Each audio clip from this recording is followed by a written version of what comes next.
નમસ્કાર મિત્રો, જય શ્રી કૃષ્ણ. સ્વાગત છે ફરી એક વખત આપનું આપણી યુટ્યુબ ચેનલ ભક્તિ કીર્તન સંગ્રહમાં.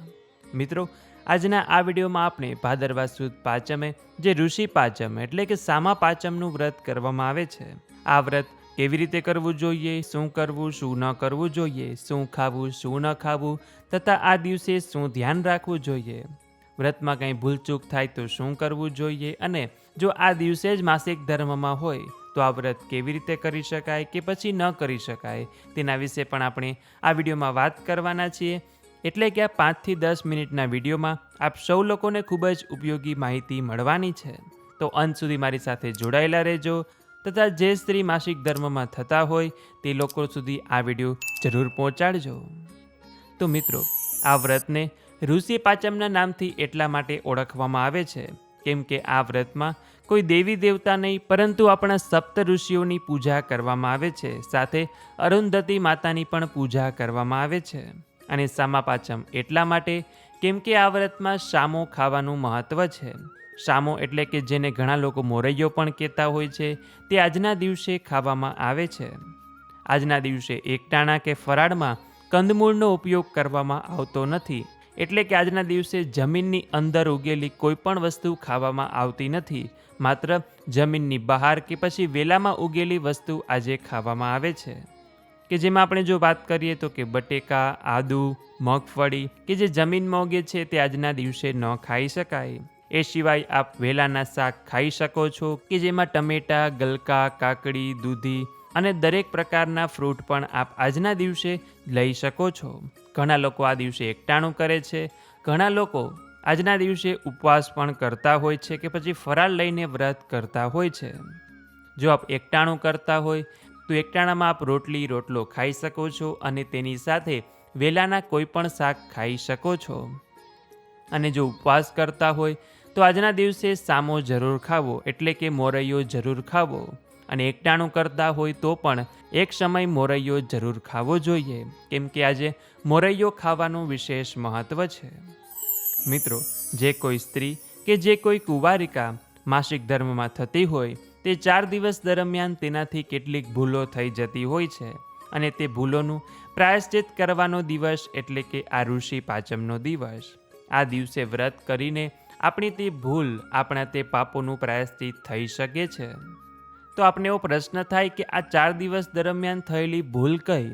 તો કે આપણા હિન્દુ ધર્મના શાસ્ત્ર અનુસાર એવું કહેવાયું છે કે જ્યારે સ્ત્રી માસિક ધર્મમાં હોય ત્યારે તેણે રસોઈ ન કરવી જોઈએ, પાણી ભરવું ન જોઈએ, ઘરકામ કરવું ન જોઈએ તથા ઘરની કોઈ વસ્તુ અડવી પણ ન જોઈએ, ધાર્મિક કાર્યો ન કરવા જોઈએ, દેવ મંદિરે ન જવું જોઈએ.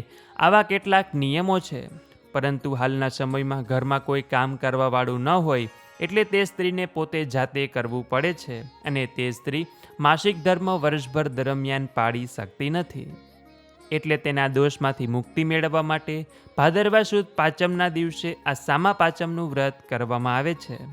આ વ્રત જે સ્ત્રી અને જે કુંવારિકા માસિક ધર્મમાં થતી હોય તેને ખાસ કરીને કરવું જોઈએ કેમ કે રજસ્વલા ધર્મના દોષમાંથી મુક્તિ થવા માટે વર્ષભરમાં માત્ર આ એક જ દિવસ છે. અને જો માસિક ધર્મમાં ન થતા હોય તો પણ શ્રદ્ધાભાવથી આપ આ વ્રત કરી શકો છો તથા આ વ્રતમાં આપ ચા, દૂધ, કોફી પણ લઈ શકો છો. અને જ્યારે આપ સામો બનાવો છો એટલે કે મોરૈયો બનાવો છો કે પછી બીજી કોઈ ફરાળની વાનગી બનાવો છો ત્યારે તેમાં બટેકાનો ઉપયોગ ન કરવો જોઈએ. પરંતુ એ સિવાય આપ જો હળદર ખાતા હોય, મરચાંની ભૂકી નાખી શકો છો, મીઠુંનો ઉપયોગ પણ કરી શકો છો. માત્ર કંદમૂળ ખાવામાં આવતા નથી એટલે આપ બટેકાનો ઉપયોગ ના કરી શકો.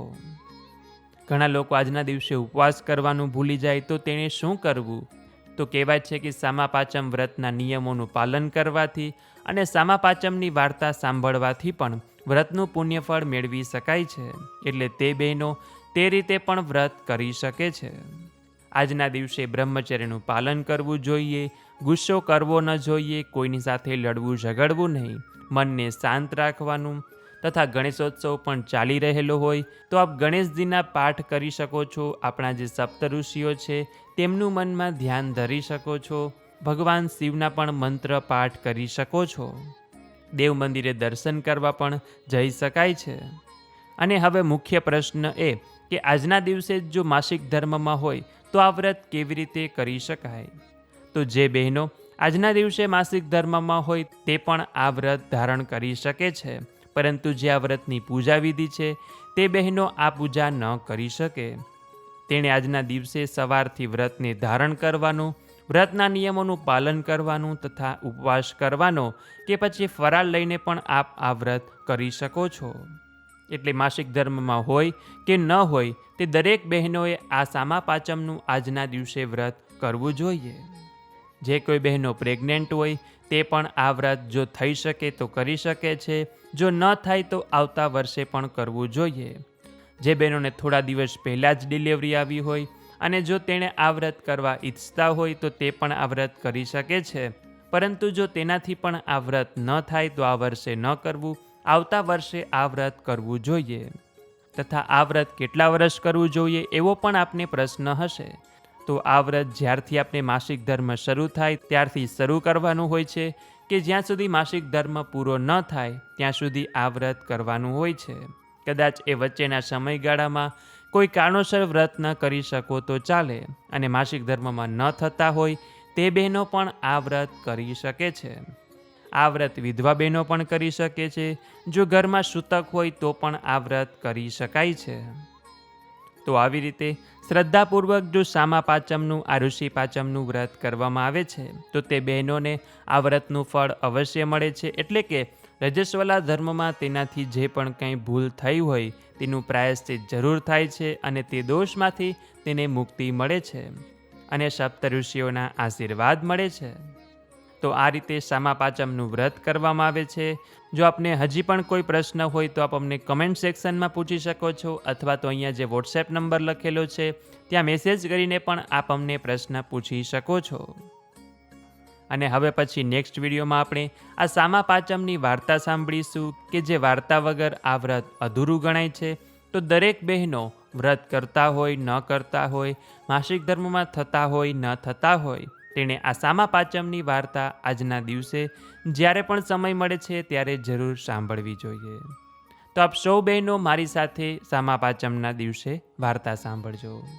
તો આ વિડીયોમાંથી જો આપને ઉપયોગી માહિતી મળી હોય, નવું જાણવા શીખવા મળ્યું હોય તો આ વિડીયોને લાઇક કરજો. અમારી ચેનલમાં જો આપ નવા હોય તો સબસ્ક્રાઈબ કરવાનું ભૂલતા નહીં, કે જેથી કરીને આવા જ અવનવા વિડીયો આપ સૌ લોકોને મળતા રહે.